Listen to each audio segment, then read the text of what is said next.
नमो तस्स भगवतो अरहतो सम्मा संबुद्धस्स। नमो तस्स भगवतो अरहतो सम्मा संबुद्धस्स। नमो तस्स भगवतो अरहतो सम्मा संबुद्धस्स। आज हम तथागत भगवान बुद्ध द्वारा उपदेशित धम्म के अंतर्गत महासमुंदर के कुछ गुणों पर चर्चा करेंगे। उस गुणों की चर्चा करते हुए भिक्षुओं के सामने तथागत आज से 2500 साल पहले जो बातें कह रहे थे वही बातें आज भी बहुत महत्वपूर्ण है। तो धम्म और विनय के शिक्षा के संबंध में वो बातें हैं। तो तथागत का एक पार्ट है धम्म और दूसरा पार्ट है विनय। विनय किसको सिखाते थे? वो विनय भिक्षुओं को संगठित रखने के लिए, उनको धम्म के मार्ग पर आगे बढ़ने के लिए, उनको निब्बान में सहायता प्राप्त करने के लिए कुछ शिक्षा पद थे। और विनय शील के संबंध में थे, शील यानी आचरण के संबंध में। तो जब आचरण अच्छा हो जाता था, आचरण अच्छा होने के बाद में वो धम्म के बारे में जानकारी देते थे। क्योंकि विदाउट आचरण के धम्म पर शिक्षा देना नहीं समझ में आता था। क्योंकि अगर कोई व्यक्ति शराबी है, शराब के नशे में धुत है, किसी का चित्त विक्षिप्त है और उसको एकदम धम्म का नॉलेज देने लगे तो उसको समझ में नहीं आएगा। तो इसलिए उसको पहले शराब से छुटकारा दिलाना होगा। उसका अगर चित्त विक्षिप्त है, चित्त अशांत है, तो चित्त कैसा शांत हो इस पर उपदेश देना होगा। तो जो उनका शिक्षा क्रम था, शिक्षाओं का क्रम था, वो अलग तरीके का था। तो यहाँ पर बुद्ध धम्म में महासमुंदर के 8 गुण जो तथागत ने बताए हैं, उसके संबंध में तथागत भिक्षुओं से कहते थे, भिक्षुओं जैसे महासमुंदर क्रमशः नीचा और गहरा होता गया, वैसे ही इस धम्म विनय में शिक्षा, क्रिया, प्रतिपदा सभी क्रमशः होते हैं। इस धम्म विनय का पहला है आश्चर्य और अद्भुत भाग है। तो क्या होता है कि जो समुंदर होता है वो क्रमशः नीचा और गहरा होते हुए जाता है। तो जो धम्म विनय, तथागत धम्म विनय की जो शिक्षा देते थे तो वो कैसे देते थे? क्रमशः देते थे। मतलब पहले किसी व्यक्ति को सिखाते थे कि भाई, जब उसको दीक्षित करते थे तब उनका शिक्षा का क्रम बहुत ही इजी होता था। कि उसको ये कहते थे कि भाई तू चलते वक्त होश से चल, बैठते वक्त तू होश से बैठ, खाना खाते वक्त तू होश के साथ खाना खा, बात कर रहा है तू होश के साथ बात कर, होश यानी जागरण के साथ। तो तेरी जो सभी की सभी क्रियाएं हैं ये होश के साथ होनी चाहिए, जागरण के साथ होनी चाहिए। जागरण के साथ होने के बाद वो फिर अन्य दूसरा क्रम सिखाते थे। तो उन क्रमों में जैसे ध्यान के बारे में बताते थे कि बैठना कैसे, पालथी लगाकर बैठना है, पालथी लगाकर बैठना है तो आती जाती श्वास पर ध्यान देना है। फिर उन क्रियाओं को सिखाने के बाद में वो ये बताते थे कि सोना है तो दाहिने करवट लेके सोना है, उठना है तो ध्यानपूर्वक उठना है। तो हर चीज़ को धीरे धीरे धीरे धीरे धीरे धीरे जैसे जैसे वो पारंगत होते जाता था, वैसे वैसे नए सामनेरों को तथागत की शिक्षा का पद होता था। तो शिक्षा क्रमशः क्यों दी जाती थी? क्रमशः देने का मूल कारण ये था कि वो पारंगत हो जाए। जैसे कि बच्चे को पहली क्लास में ABCD सिखाते हैं और ABCD सिखाने के बाद फिर सेकंड में उसकी मात्राएं सिखाते हैं, फिर उसको आगे बढ़ते जैसे जैसे वो सीखते जाता वैसे वैसे उसको आगे कठिन कठिन चीज़ें दी जाती है, लेकिन वो कठिन चीज़ें भी उसको आसान लगती है। तो फिर वो आगे चारों ध्यानों के बारे में बताते थे, फिर सारे महासती पठान के बारे में बताते थे। तो कैसे धीरे धीरे धीरे धीरे वो सिखाते थे। तो गहराई गहराई वाले ध्यान की तरफ, बातों की तरफ ले जाते थे। तो यहाँ महासमुंदर की उपमा तथागत दे रहे हैं कि महासमुंदर क्रमशः नीचा और गहरा होता जाता है। वैसे ही धम्म विनय के अंदर में धम्म और विनय, धम्म एक अलग चीज़ है, विनय दूसरी चीज़ है। विनय यानी अनुशासन, अनुशासन और धम्म विनय की जो शिक्षा में जो शिक्षा क्रम होता है वो क्या होता है, सभी क्रमशः होते वैसे ही। तो यही धम्म विनय का पहला आश्चर्य है। फिर तथागत ये कहते हैं कि जैसे महासमुंदर स्थिर स्वभाव वाला हो, अपनी वेला का उल्लंघन नहीं करता, वैसे ही मैंने अपने श्रावकों को जिन शिक्षा पदों का उपदेश किया है उसका वे प्राणों के निकल जाने पर भी उल्लंघन नहीं करते। इस धम्म विनय का दूसरा बड़ा आश्चर्य है, अद्भुत आश्चर्य है, और ये अद्भुत धम्म है। तो महासमुंदर क्या होता है? स्थिर स्वभाव वाला होता है। वो अपने वेला यानी अपनी सीमा का उल्लंघन नहीं करता है। तो तथागत ने भी अनुशासन के सीमाएं बांध दी थी। जैसे एक भिक्षु के लिए ये कहते थे कि आप जब भिक्षा मांगने के लिए जाते हो तो महिलाओं की तरफ नजर उठा के नहीं देखना है।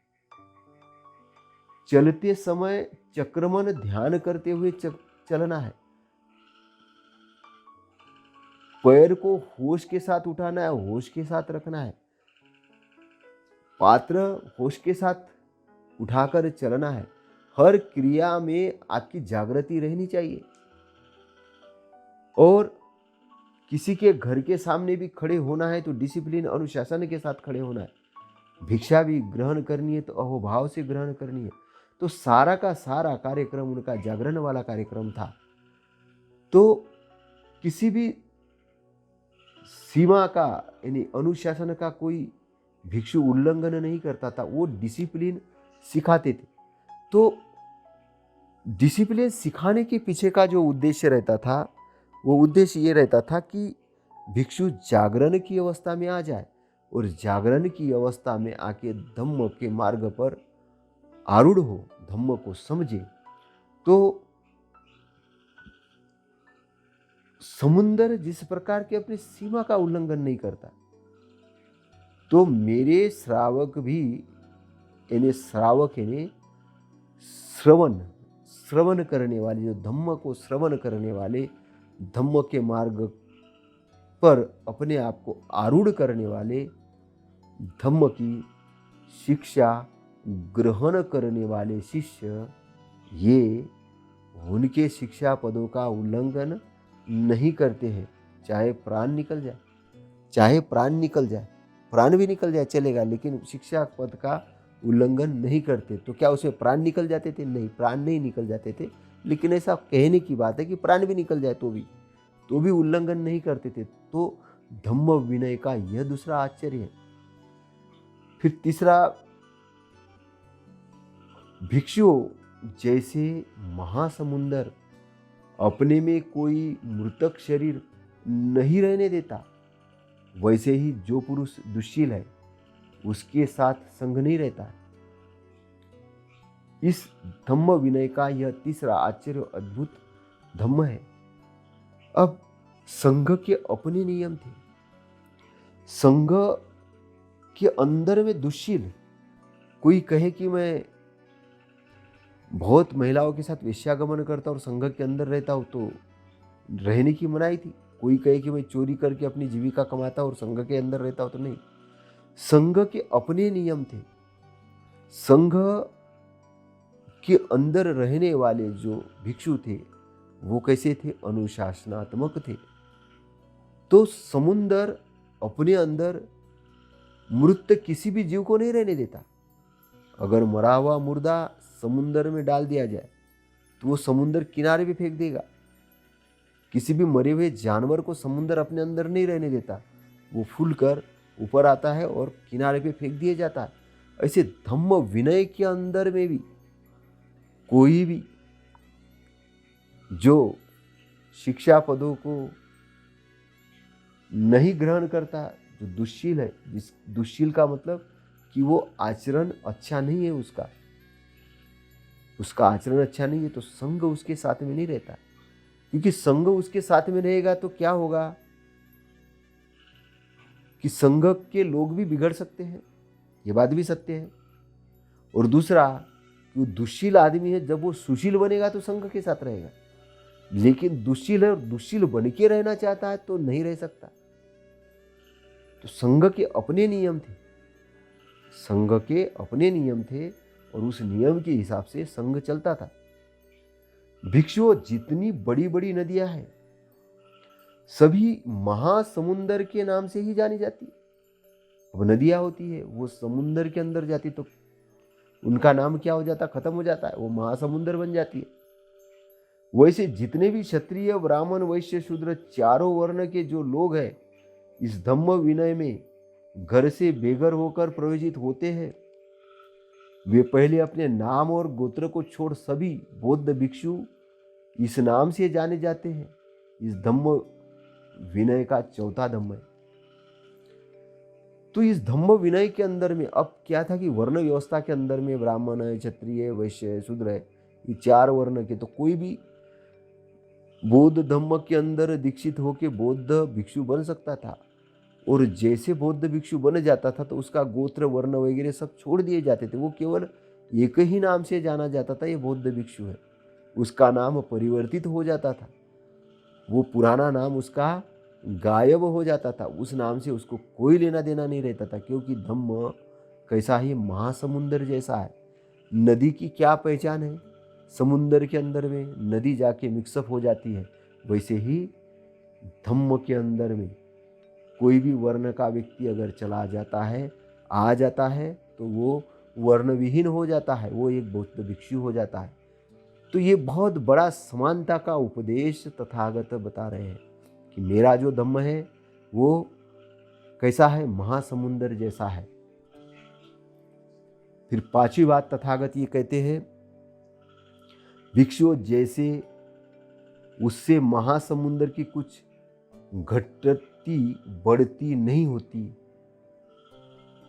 वैसे ही चाहे जितने भिक्षु निर्वाण पा ले, निर्वाण प्राप्त कर ले, निब्बान वही रहता है। यह धम्म विनय का पांचवा धम्म है। अब समुंदर की घटती बढ़ती नहीं होती। समुंदर में कितना भी पानी आ जाए तो कोई पता ही नहीं चलता, वो तो समुंदर समुंदर ही है, समुंदर समुंदर जैसा ही होता है। वैसा ही चाहे कितने भी हजारों भिक्षु निर्वाण प्राप्त कर ले तो निर्वाण वही रहता है, निब्बान वाला एरिया वही रहता है। निब्बान वाले एरिया में फर्क नहीं पड़ता। निब्बान वाला एरिया भी समुंदर जैसा ही अथाह एरिया है, समुंदर से भी बड़ा है, वो वही रहता है। तो ये धम्म विनय का पांचवा धम्म है। ये महत्वपूर्ण है धम्म विनय का कि मेरे धम्म विनय से जो लोग निब्बान प्राप्त कर लेंगे तो ही कोई फर्क नहीं पड़ेगा, भीड़ नहीं होगी वहाँ निब्बान के एरिया में। निब्बान का एरिया कैसा है? महासमुंदर जैसा है, ऐसे तथागत यहाँ बता रहे हैं। भिक्षुओं, जैसे महासमुंदर का खारापन एक ही रस है, वैसे ही इस धम्म का केवल एक ही रस है, विमुक्ति रस। यह धम्म विनय का छठा धम्म है। जैसे महासमुंदर का खारापन एक रस है, खारापन एक रस होता है पूरे समुंदर के अंदर में, वैसे ही इस धम्म विनय का केवल एक रस है, विमुक्ति रस। विमुक्ति, मुक्ति मतलब काय से मुक्ति?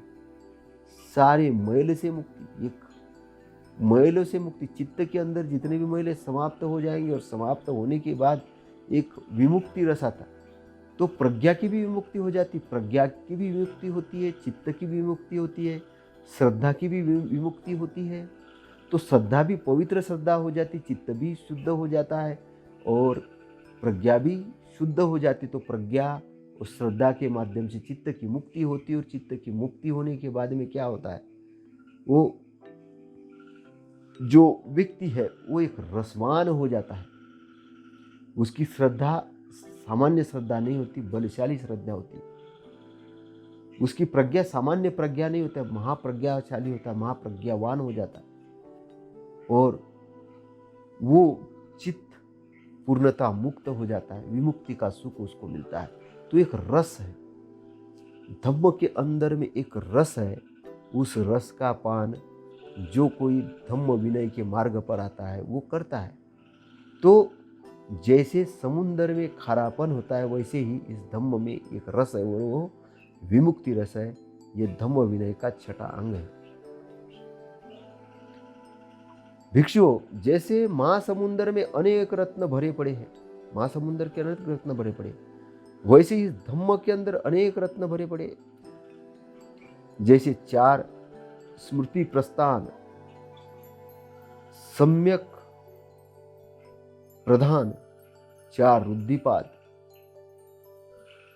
5 इंद्रिया, 5 बल, 7 बोधंग, आर्य अष्टांगिक मार्ग, यह धम्म विनय का 7वां धम्म है। तो समुंदर के अंदर रत्न है, तो यह रत्न 37 बोधि पक्षीय जो धम्म है उसको तथागत ने रत्न कहा है। तो बड़ी उपमा है। 37 बोधि पक्षीय धम्म एक रत्न है, धम्म के रत्न है।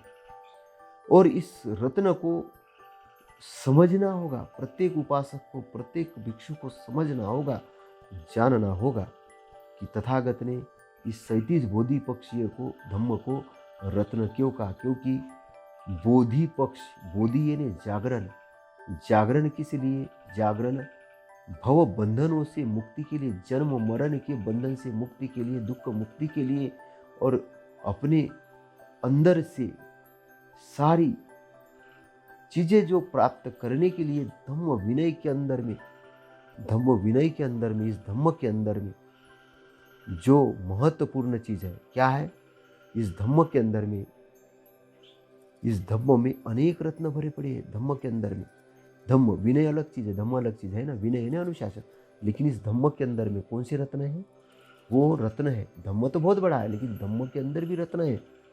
वो 4 स्मृति प्रस्थान, 4 सम्यक प्रधान, 4 रुद्धिपाद, 5 इंद्रिय, 5 बल, 7 बोधंग्य, आर्य अष्टांगिक मार्ग।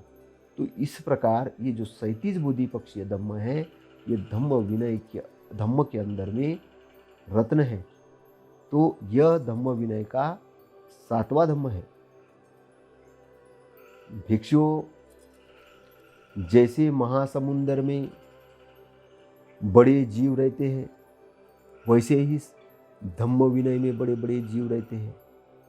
वे बड़े बड़े जीव ये है जैसे स्रोतापन्न, स्रोत के अंदर जो आ गए हैं, स्रोतापत्ति फल, जिनको स्रोतापत्ति फल प्राप्त हो गया है, और स्रोतापत्ति प्राप्ति के मार्ग पर आरूढ़ सकृदागामी फल, सकृदागामी और सकृदागामी फल प्राप्ति के मार्ग पर आरूढ़ अनागामी और अनागामी फल की प्राप्ति के मार्ग पर आरूढ़ अहर्त, अहर्त फल की प्राप्ति के मार्ग पर आरूढ़, यह धम्म विनय का 8वां धम्म है। तो वैसे ही जैसे समुद्र में बड़े बड़े जीव रहते वैसे ही इस धम्म विनय के अंदर में बड़े बड़े जीव रहते। वे कौन से हैं, तथागत बताते कि श्रोतापन्न, एक तो श्रोतापन्न, दूसरे श्रोतापत्ति फल। एक तो श्रोतापन्न हो गए स्रोत के अंदर, फिर श्रोतापत्ति फल, यानी श्रोतापन्न की अवस्था को परिपूर्ण कर गए तो वो फल प्राप्त हो गया। तो श्रोतापत्ति फल के प्राप्ति के लिए मार्ग पर आरूढ़, मार्ग पर आरूढ़ है मतलब मार्ग पर गए हुए हैं। साकरदागामी साकरदागामी फल की प्राप्ति के लिए मार्ग पर आरूढ़, अनागामी अनागामी फल की प्राप्ति के लिए मार्ग पर आरूढ़, अहर्त अहर्त फल प्राप्ति के लिए मार्ग पर आरूढ़। ये धम्म विनय का 8वां धम्म है। तो भिक्षुओं, धम्म विनय में यही 8 आश्चर्य और अद्भुत धम्म है जिन्हें देख देख कर भिक्षु इस धम्म विनय में रमन करते हैं, ऐसा तथागत कह रहे हैं। अब इसमें जो महत्वपूर्ण बातें, जो ध्यान देने लायक बातें हैं, तो तथागत ने जो कहा है कि धम्म विनय, तो जब शरीर तथागत छोड़ रहे थे तब तथागत ये कहते हैं कि मैंने धम्म को बहुत अच्छी तरीके से व्याख्या करके बता दिया है। विनय के मामले में छोटा मोटा फेरबदल कर सकते हैं, लेकिन धम्म के मामले में नहीं। धम्म के मामले में अगर आपको कोई डाउट आए तो संघ एकत्र आकर अच्छी तरह मनन चिंतन करें। तो तथागत ने धम्म के अंदर में जो महत्वपूर्ण बोधिपक्षीय 37 बोधिपक्षीय धम्म, इस पर ज्यादा फोकस किया है और उनके उपदेश के अंदर में बहुत सी जगह ये बातों को बताया है। तो 37 बोधिपक्षीय धम्म को समझना प्रत्येक उपासक, महाउपासक और भिक्षु के लिए बड़ी महत्वपूर्ण चीज है, क्योंकि 37 बोधिपक्षीय धम्म को आप समझते तो बोधिपक्षीय यानी बोध यानी ज्ञान। कौन सा ज्ञान? जो दुख मुक्ति का ज्ञान है, उसका पक्ष बोधि पक्ष। तो बोध निर्माण करने वाला, बोध का पक्ष लिए हुए जो ज्ञान है, तो वो ज्ञान प्राप्ति के लिए 37 अलग अलग जो 37 बोधि पक्षीय धम्म है, उसको समझना और जानना बहुत बड़ा महत्वपूर्ण है। और वो क्या है कि वो जो हमने अभी हमने पहले देखा है, उसकी व्याख्या भी मैंने एक ऑडियो के अंदर की है। उसके बाद तथागत जो महत्वपूर्ण बात ये बता रहे हैं कि समुंदर के अंदर में अलग अलग नदियां आके गिरती है। तो अलग अलग नदियां आके गिरने के बाद वो अपने नदी का नाम ही खत्म हो जाए, महासमुंदर बन जाती है वो। तो वैसे ही धम्म के अंदर में किसी भी वर्ण, किसी भी जाति के लोग अगर आते हैं तो वो अपनी पुरानी आइडेंटिफाई भूल जाते हैं, वो सीधे बौद्ध अनुयायी हो जाते, बौद्ध भिक्षु हो जाते हैं, एक महासमुंदर जैसे बन जाते हैं। कहने का अर्थ है कि तथागत के धम्म में वर्ण व्यवस्था को कोई स्थान नहीं है, जाति व्यवस्था को कोई स्थान नहीं है, उच्च नीचता को कोई स्थान नहीं है, वर्ण भेद को स्थान नहीं है और असमानता को कोई स्थान नहीं है। या सबके अंदर समानता समाई हुई है और सबको आगे बढ़ने का अधिकार है। तो ये तथागत का जो धम्म है, ये बहुत बड़ा शोध किया हुआ धम्म है और ये जो पूर्णतः अच्छी तरीके से व्याख्यात किया गया धम्म है और ये किसी उद्देश्य को लेके काम करने के लिए तथागत कहते हैं। किस लिए? कि संसार के भव बंधनों से छूटने के लिए, मार के बंधनों को छूटने के लिए और निब्बाण के एरिया में आने के लिए। तो धम्म का ये जो रास्ता है, ये गृहस्थों के लिए भी बहुत अच्छा रास्ता है, उपासकों के लिए भी बहुत अच्छा रास्ता है। गृहस्थ जब उपासक बन जाता है, बुद्ध धम्म में आ जाता है, तो वो उपासक से महाउपासक बन जाता है। और भिक्षु जब श्रामणेर बनता है, श्रामणेर के बाद में जब उसकी उपसंपदा होती है, तब वो भिक्षु बन जाता है और भिक्षु बन के अपने को अच्छे रास्ते पर ले जा सकता है। तो तथागत का जो धम्म है सभी के लिए है। तथागत ने अपने धम्म की व्याख्या केवल भिक्षुओं के लिए नहीं की है, लेकिन भिक्षु जब उनके सामने होते थे तो गहनतम गूढ़ रहस्य तथागत उनको सिखाते थे, क्योंकि वो उनके फुल टाइमर थे और वो उन्होंने अपने आप को 100% समर्पित कर दिया था। तो भिक्षुओं के लिए पत्नी विहीन रहना होता था, धन संपत्ति घर में ही छोड़ के गए, 3 चिवर लेके हैं पूरा धम्म सीखना है, उसके अनुसार आचरण करना है, तो वो तो बहुत स्वतंत्र है। उनको तो इतनी बड़ी चीज़ मिल रही होती है कि वो कोई कल्पना नहीं कर सकते, इतना बड़ा उनको अथाह धम्म मिला होता है। लेकिन गृहस्थ के लिए आजीविका भी चलानी है, बच्चों का भी पालन पोषण करना है, पत्नी के साथ भी रहना है, तो उनके लिए शिक्षा पद थोड़े अलग थे, उनके लिए थोड़ी छूट थी। लेकिन अष्टांग मार्ग उनके लिए भी है, भिक्षुओं के लिए भी है, उनके लिए भी है। अष्टांग मार्ग की परिभाषा यहाँ पर सम्यक आजीविका के अंदर थोड़ी डिफरेंट हो जाती है। भिक्षुओं के लिए आजीविका कमाने की जरूरत नहीं है, वो तो भिक्षा जो उपासकों के घर या किसी गृहस्थों के सदगृहस्थों के घर में जाकर भिक्षा ग्रहण करते थे। लेकिन उपासकों को, गृहस्थों को क्या करना होता था? जीविका का अर्जन करना होता था। तो जीविका का अर्जन करना है, कैसा करना होता था? वो सम्यक आजीविका। तो सम्यक आजीविका ने सही प्रकार की आजीविका, ताकि वो धम्म के मार्ग पर आगे बढ़े। अष्टांग मार्ग ही दुख मुक्ति का मार्ग तथागत ने बताया है। अष्टांग मार्ग के अंदर भी 37 बोधिपक्ष धम्म आते हैं, क्योंकि वो जो 4 स्मृति प्रस्थान आते हैं वो काय के ऊपर है? वो कायानुपश्यना, चित्तानुपश्यना, वेदनानुपश्यना और धम्मानुपश्यना। तो धम्मानुपश्यना, धम्म के बारे में जब जानकारी लेते हैं तो उसमें भी 37 बोधिपक्ष धम्म आते हैं। तो किधर से भी जाओ 37 बोधिपक्ष धम्म आएंगे ही आएंगे। तो समझने वाली बात है कि 37 बोधिपक्ष धम्म के अंदर मास्टरी करने की जरूरत है और तथागत के शिक्षा पदों पर मास्टरी करने की जरूरत है। इस प्रकार से धम्म और विनय की शिक्षा को ग्रहण करके इस भवसागर से मुक्त होने के लिए बहुत अच्छा उपदेश है, बहुत अच्छा खजाना है। और उस खजाने को आप, कोई जो रिटायरमेंट व्यक्ति है उनके लिए और अच्छी बात है, जो लोग उपासक है वो भी बिल्कुल अपने उपासकों का दायित्व निभाते हुए कर सकते हैं। भिक्षु है, भिक्षु के लिए तो और स्वतंत्रता है।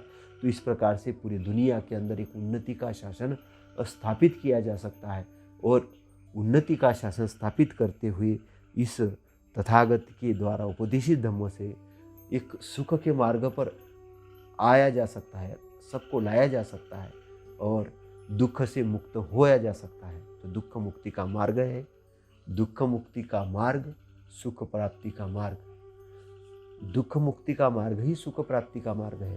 तो तथागत की वाणी को गहनता से समझना होगा, जानना होगा और समझकर जानकर उसको ग्रहण करना होगा। इसी के साथ नमो बुद्धाय, नमो धम्माय, नमो संघाय। साधु साधु साधु।